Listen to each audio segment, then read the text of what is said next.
The lights of Levi's Stadium burned like fire that autumn. The crowd in red and gold roared with the confidence of a city that had tasted greatness before and believed they were on the brink of tasting it again. From Joe Montana to Steve Young. From the glory days of the 80s to the rebirth under Kyle Shanahan, the San Francisco 49ers were supposed to be the franchise of destiny. And last season, it looked like destiny was finally here. Christian McCaffrey, number 23, the superstar running back with the balance of a dancer and the power of a tank, was slicing through defenses. Brock Purdy, number 13, the so-called Mr. Irrelevant, who had turned into the most relevant quarterback in football, was commanding the offense with poise beyond his years. Every snap felt electric. Every touchdown felt inevitable. For months, fans had whispered the same word over and over: Super Bowl. The rise before the fall. The 49ers started hot. McCaffrey powered through tackles, his legs churning like pistons. Purdy threw with rhythm, accuracy, and composure, silencing doubters who still clung to the idea that his rookie rise had been a fluke. Commentators praised Shanahan's genius. ESPN ran features about how San Francisco had the most complete roster in the NFL. Rival coaches admitted off the record, they're the team to beat. No weak link. But in football, perfection is fragile. And in San Francisco, perfection shattered. McCaffrey's fall had happened in slow motion. One awkward step, one brutal hit, and suddenly McCaffrey was on the turf. At first, fans prayed it was nothing. Maybe just a tweak, maybe just soreness. But when trainers rushed in and helped him limp off, silence fell across Levi's. The heart of the offense had cracked. The 49ers had lost their engine. Without McCaffrey, the rhythm broke. Drives stalled. Defenses stacked against Purdy, daring him to beat them without the safety net of his star running back. Purdy under fire at first. Brock Purdy held firm. He carried himself like a veteran, staring down blitzes, standing tall in collapsing pockets. But football is cruel. Without McCaffrey keeping defenses honest, Purdy took hit after hit. His throws lost their timing. His reads grew slower under the relentless pressure. And then came the whispers. Was last year a fluke? He's too young, too raw, too lucky. National media, once showering him with praise, turned critical. Talk shows mocked him as a Cinderella story who was finally exposed when the clock struck midnight. The headlines cut deep. From savior to suspect, Purdy's fall to earth. The locker room tension inside the 49ers locker room, the atmosphere changed. Once a place filled with laughter, confidence, and energy, it became heavy with silence. Veterans like George Kittle and Trent Williams tried to keep spirits high, but the truth was clear. Without McCaffrey, and with Purdy limping through adversity, the dream was slipping. Kyle Shanahan put on his trademark calm face in press conferences, but even he couldn't hide the frustration. We just have to execute better, he said week after week. But no one believed it was that simple. The fans' despair for the faithful, the 49ers' loyal fan base, it was torture. Bars that had been packed with joy turned bitter. Twitter exploded with frustration. We're cursed. Same old story. Injuries ruin everything. Maybe Purdy isn't the guy after all. For a city that had once held the Lombardi Trophy with regularity, the idea that their latest golden opportunity was slipping away was unbearable. The silence after the storm. By the time the playoff picture came into focus, San Francisco was no longer the juggernaut it had been. The team limped into the postseason, battered, bruised, and broken. McCaffrey stood on the sidelines in street clothes. Purdy strapped his helmet on but played with visible pain, and the dynasty that was supposed to rise again ended in silence. The final whistle of their season wasn't met with boos, it was met with something worse. Quiet. The kind of quiet that only comes when dreams are broken, when expectations crumble, when fans don't even have the energy to scream anymore. The critics' verdict. Analysts across the country pounced. San Francisco is too fragile. They can't stay healthy. Maybe Shanahan's system looks great in September, but it can't last until February. The dynasty label that had been building was ripped away. The 49ers weren't champions. They were fragile contenders. Pretenders in gold and red. The human cost for McCaffrey. The offseason meant grueling rehab. Hours of sweat, pain, and frustration. He posted cryptic Instagram stories from the training room. Pictures of treadmills and weights. Captions like, "Trust the process."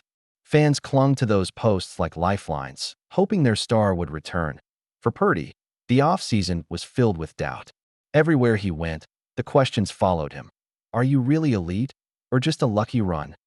He smiled in interviews, said the right words, but privately, he carried the weight of proving himself all over again. The twist emerging, but just when the story seemed closed, a new whisper began to spread.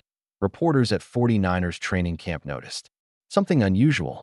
McCaffrey looked sharper than expected, cutting with the same explosiveness that had once terrified defenders. Purdy looked calmer, more refined, more determined than ever. Teammates began to talk. George Kittle told reporters, "Last year hurt, but sometimes you need to get burned to know how hot the fire is. This year's different." And suddenly, hope flickered again. The collapse had been brutal. The silence had been deafening. But from the ashes of failure, something new was stirring. McCaffrey was coming back. Purdy was still standing. Shanahan was still scheming. The critics thought the dynasty window had slammed shut. But in San Francisco, the faithful began to whisper a new word: revenge, collapse of dreams. McCaffrey's injury, Purdy under fire, locker room despair, silence. Fans broken, critics brutal, twist. Both stars healing faster, returning hungrier. Climax. Not the end, just the silence before the storm. The offseason in San Francisco had always been noisy. Rumors, trades, draft talk. There was always something to distract fans from the silence of January. But this year, the noise was different. It wasn't chatter about rookies or contract disputes. It was a drumbeat, slow at first, then louder with each passing week. It was the sound of a comeback, that McCaffrey reborn by midsummer. The first clips began to surface. Videos from training camp leaked onto Twitter. Christian McCaffrey, number 23, the man many had written off as too fragile, was cutting across the field like a knife through butter. The hesitation from his rehab days was gone. The explosiveness was back. Fans watching the footage couldn't believe it. He looks even quicker than before. This man's about to destroy defenses all over again. Reporters who had once speculated that McCaffrey might never be the same now admitted he looked terrifying. His balance, his burst, his vision, it was all there. One beat writer summed it up perfectly. McCaffrey doesn't just look healthy. He looks angry. And that was the difference. This wasn't just a return. This was a mission. Purdy locked in, then there was Brock Purdy. The young quarterback who had been dismissed by critics as a one-hit wonder was back with a vengeance. Gone was the wide-eyed rookie who had shocked the league. In his place stood a leader hardened by defeat, sharpened by adversity. Teammates noticed it first. Wide receiver Brandon Ayuk said it best. Brock's different this year. He's not just trying to prove himself. He's commanding this team. At practice, Purdy's throws were crisp, his decision-making faster.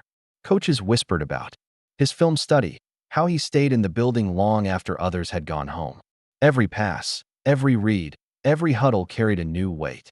He wasn't just the Cinderella story anymore. He was the quarterback of the San Francisco 49ers, and he wanted to be remembered as a champion. Shanahan's secret weapon, and looming over it all, was Kyle Shanahan, the genius play caller whose schemes had dazzled and frustrated the NFL for years. Critics loved to call him unlucky, cursed, unable to finish the job. But Shanahan wasn't sulking. He was planning. Throughout camp, rumors swirled that Shanahan had installed new wrinkles into the offense. Formations designed to protect Purdy, plays tailored to maximize McCaffrey's health, and hidden tricks saved only for the season's biggest moments. One assistant coach, speaking anonymously, told reporters, "Kyle's got something cooking. We haven't even seen the good stuff yet." The locker room buzz inside the locker room. The energy was contagious. George Kittle, the ever-smiling tight end, told reporters, "Last year hurt. But pain builds you. We're scarred, but scars make you tougher." Fred Warner, the defensive captain, added, "We're not just playing to win games. We're playing to finish what we started." Even veterans who had been through years of heartbreak felt it. This wasn't just another season. This was a reckoning. Rivals on alert, word spread fast across the league. In Seattle, the Seahawks defensive coaches reportedly groaned while reviewing tape. If McCaffrey's really back, we're in trouble. In Philadelphia, the Eagles, who had ended San Francisco's season in brutal fashion, watched nervously. The thought of facing a healthy McCaffrey and a locked-in Purdy made even their confident fan base uneasy. And in Dallas, where the Cowboys lived for rivalries, fans admitted what they didn't want to say aloud. The 49ers were the nightmare matchup. The NFC knew the truth. The 49ers weren't limping into this season. They were storming in. The fans returned to belief for the faithful. The transformation was electric. Levi's Stadium filled with chants again, louder than before. Jerseys with number 23 and number 13 flew off the shelves. Kids wore Purdy's number to school, imitating his throws on playgrounds. Social media, once a toxic swirl of doubt and despair, was now filled with optimism. This is the revenge tour. Last year was the heartbreak. This year is the payback. McCaffrey plus Purdy equals unstoppable. The faithful had found their voice again. The human stories, what made it powerful wasn't just the stats. It was the humanity. McCaffrey, grinding through hours of rehab, refusing to let his body dictate his destiny. Purdy, shouldering the weight of a city, proving he was more than just a lucky story. Kittle, the emotional heartbeat, reminding teammates why they fought. Shanahan, haunted by ghosts of past collapses, determined to finally silence his critics. It wasn't just about football anymore. It was about redemption, the twist that raised the stakes, but then came the twist. Just as the season approached, whispers emerged that Shanahan was preparing to limit McCaffrey's carries early in the year, not because of weakness, but because of strategy. The idea was shocking. Keep your superstar fresh for the games that mattered most. Analysts debated furiously. Are the 49ers protecting McCaffrey or hiding something bigger? Is Shanahan really building a plan that only reveals itself in January?